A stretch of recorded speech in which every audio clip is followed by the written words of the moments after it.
Sir నమస్తే అండి. నమస్కారం అండి. జగన్ గారు ప్రెస్ మీట్ పెట్టి మాట్లాడుతూ పోలీసులకు ఒక పెద్ద వార్నింగ్ ఇవ్వడం జరిగింది. ఎలా చూస్తారు సార్?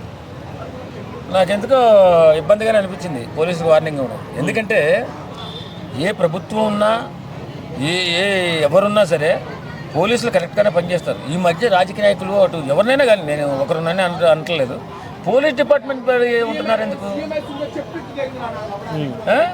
అది కరెక్ట్ కాదు కదా. పోలీస్ డిపార్ట్మెంట్ని మీరు అవమానపరుస్తున్నారు. మీరు జగన్మోహన్ రెడ్డి గారు పోలీస్ డిపార్ట్మెంట్ని అవమానపరచకూడదు.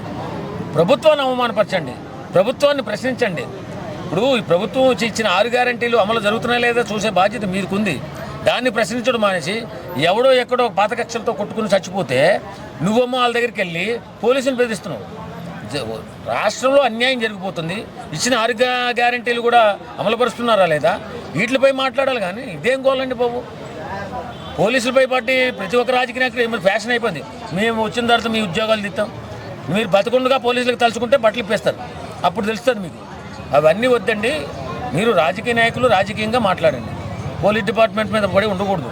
ఇది మాత్రం కరెక్ట్ కాదు.